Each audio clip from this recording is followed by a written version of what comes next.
There are a couple of questions that come up time and time again with clients and friends and people I meet at parties. Sometimes I feel like a doctor. People are always asking me about this design challenge or that design challenge. But mainly people, I think, have trouble with the design process. I think that it seems a little bit hard to wrap your head around when you don't have a logical set of steps to work with. So I am actually going to pull the curtain back on the whole shebang, and we're going to go through the design process from start to finish. So I will try to make this infographic available for you to download. And we're going to assume, for the sake of making this manageable, that you're redecorating a room and you're not doing a major renovation that involves construction, because that does have some additional components to it that I can't really cover in a brief video. You might have already gotten images from Houzz or Pinterest or other resources, and you might have an idea of what look you're going for. But whether you do or you don't, you have to really go through the process in order to have your room makeover be a success. And so what you start with is an assessment. You look at your wish list and write it down. You say, this is what I really would love to have in the space. And then you go through your non-negotiables, which are the things that you absolutely must have. Things like storage for toys, or a really comfortable seating area for a few people, or a TV that you can cover up so you don't have to look at it. Other things might include your dining situation. So you might say, I want to have dining for 6 most of the time, but I want it to be able to be expandable up to 10 people for holidays. You might also want better lighting, or a really great place to read in your space. So think about all of the different things you need, whether it's storage or seating, or comfort, or just things that you really feel are important to achieve in your makeover, and write those down. The third thing you're going to want to think about is your budget, which is really hard to know before you get started for some people, and you may have to modify some of your non-negotiables because you may find that your budget won't accommodate it, but it really is good to start with a budget. The first step is you're going to measure your room, and what you need to do is get an overall shape from above and get all of the walls, identify the size of each wall and which direction it goes. Sometimes there are things that bump out of the room. And then what you're going to do is you're going to transfer that in scale to graph paper. So you can use a scale of 1/4 inch equals 1 foot, which would probably be the easiest, or you can use 1/4 inch equals 6 inches if you want to go a little bit bigger on your paper, get a little more detail. The next thing you're going to want to do is do elevations, which are head-on scale images of walls that have architectural features like windows or doors. And you're also going to want to show the ceiling height. So for example, let's say that your windows start at 24 inches above the floor. That's an important thing to know, because if you're getting a sofa, you're planning on putting it in front of the window, you want to make sure it's not going to cover up too much of it. So you want to make a note of that. And the door location and the way the door swings are also important features, because the way the door swings can sometimes impact how much space you have to work with inside the room. You don't want to place furniture where it will get banged when you open the door. And the next part is to look at the furniture that you're going to be keeping and measure that, the width and the depth of it. And then you can make printouts if you want to scale on magnet paper, which I sometimes do, or you can just cut out the furniture on your grid paper, and you can put a little bit of repositionable tape on the back, because sometimes I find these little tiny cutouts tend to fly around a little bit. So once you have those, and you can label them, say dining table or coffee table or chair, etc., then you can start to play with them a little bit on your grid paper. So this is how you're going to get to your furniture plan. And obviously we talked a little bit about function. So you're going to want to make sure that whatever you're laying out is going to be functional.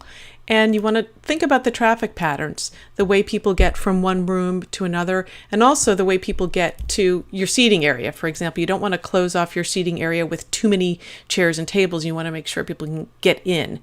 Another thing that I talk about a lot with my clients and also when I'm working on my own projects is I think a lot about the vistas, the different views you're going to have, and making sure those are pretty and your eye has a nice place to land. So sometimes I'll start with what you're going to see when you first walk in. You might be focused more on one corner of the room, and you want to make sure that that corner has something in it. Sometimes I'll put a floor lamp that has some color to it, or I'll just put something that has a bit of shape. Sometimes if it's a head-on angle, I might put a little table with a mirror or a piece of artwork above. But think about what your view is going to be when you walk in the room. And also think about the view from your seating areas. You want to make sure that you're not looking back into an unattractive area or another room that may not be as polished. And think about the way the light is and how you're going to want to set things up in terms of the natural light that's in the room. So the next thing you're going to do, once you've figured out where your furniture is going to go, and also I forgot to mention that during this process with the furniture plan and you're adding in pieces that don't already exist, you're going to get to figure out what size is going to work the best. So you might notice that the chair that you want is really just too big and bulky for your space, and so you might have to scale it down. And the good news about that is that you're going to know then that you can't get a chair over a certain amount, which will eliminate all kinds of options. And eliminating options is actually a really good thing because there's so many things out there that you need to sort of narrow the bandwidth of what you're looking at to make it possible to even decide. So you're going to have a shopping list then with the actual dimensions or the maximum dimensions of the pieces that you're looking for. And then what you do is you create a board.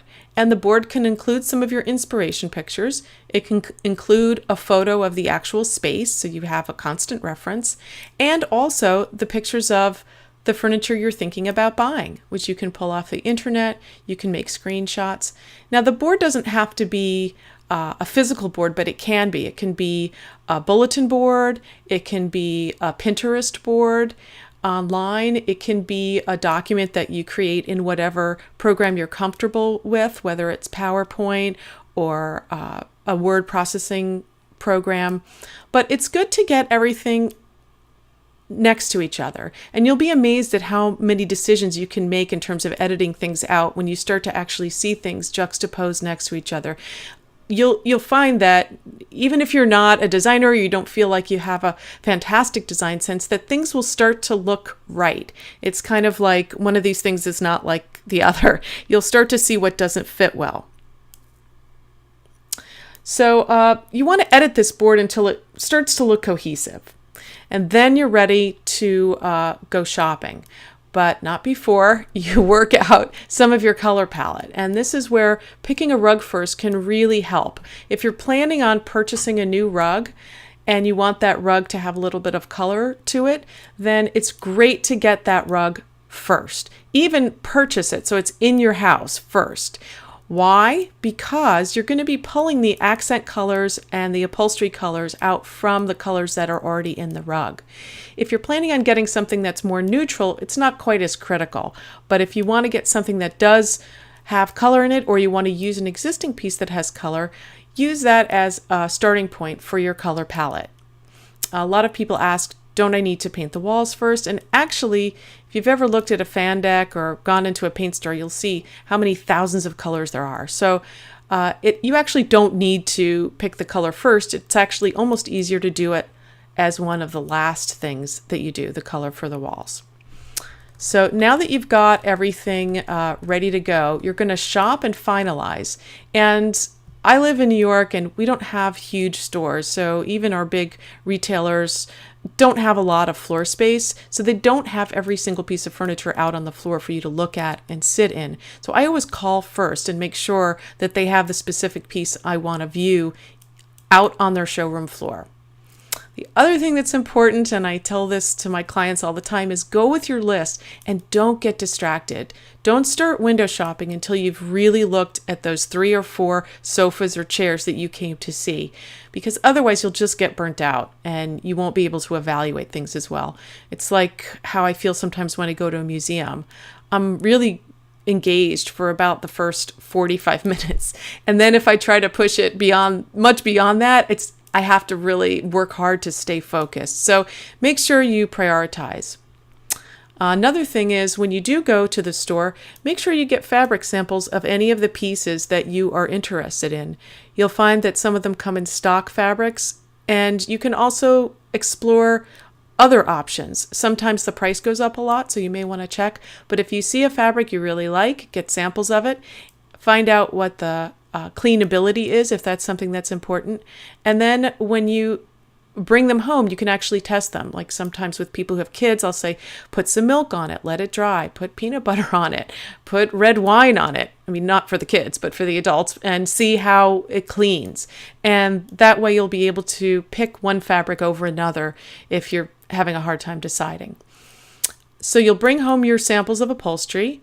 You'll gather paint chip samples that go with that upholstery, and then you're going to make your final decisions. And you'll look at it with your rug, you'll look at it in the light of your room, you'll look at it in daylight, you'll look at it in the evening, and you'll be able to really start to define and decide on some of these challenging decisions to see what works best together and also what works best in your space. The final step is scheduling and the installation. Some furniture is going to take 8 weeks to come. Some furniture will be ready in 2 weeks. So you want to actually create a schedule around what's going to happen so that you don't end up with a lot of new things in your house that are piling onto the old things. So first, you want to get your old furniture out, except maybe for critical pieces that you absolutely must have to function. Try to get it out. Then you are going to paint, and then you're going to schedule deliveries. So work backwards from when things can start to arrive to make sure that you don't have things overlapping too much. And another thing that I talk about is not making a decision on whether the scheme is working until all of the furniture is in. It's almost like, your sofa needs the chair to balance and vice versa. It sometimes looks deceptively wrong when you only have one or two pieces in your space, or you have everything except the rug. You really kind of want to evaluate it after everything's in and see how well it plays together, and then tweak the location of each piece, because sometimes even just a few inches makes a huge difference. It's amazing. I'll come in and I'll just move a few things around, and even I'm surprised that it can make such a big difference when you just move things around. So now accessorizing. A lot of times people try to start with this, and it doesn't usually work that well. You want to really look and sort of start to fill things in. I'm going to show you in another video, or possibly a screenshot, accessorizing. Sometimes people think about the accessorizing really, really early in the game, and that's fine. But realize that you're going to probably have to edit some things. And that's why, for me, I find it easier to just overbuy, especially in the case of pillows.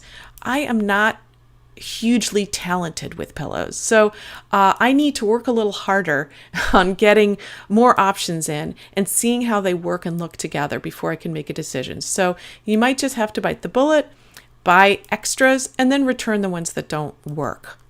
As far as objects and arranging things, again, bring in your whole pile of stuff and then try out and edit things so you can really see what's going to work. If you need to purchase some new pieces, make a note of the size that you want and whether things should be vertically oriented or horizontally oriented. That's especially true for artwork. You'll be able to take a measurement and even put blue tape on areas to see how big a piece you should be looking for. And there are even websites that sell artwork that you can look based on the orientation and the size. So that's the basics. I know that's a lot of information. Again, I'm going to have a link to the PDF so that you can download it. And I hope this has helped with just the overall structure of how to approach redoing a space. I look forward to seeing you next time, and enjoy your project.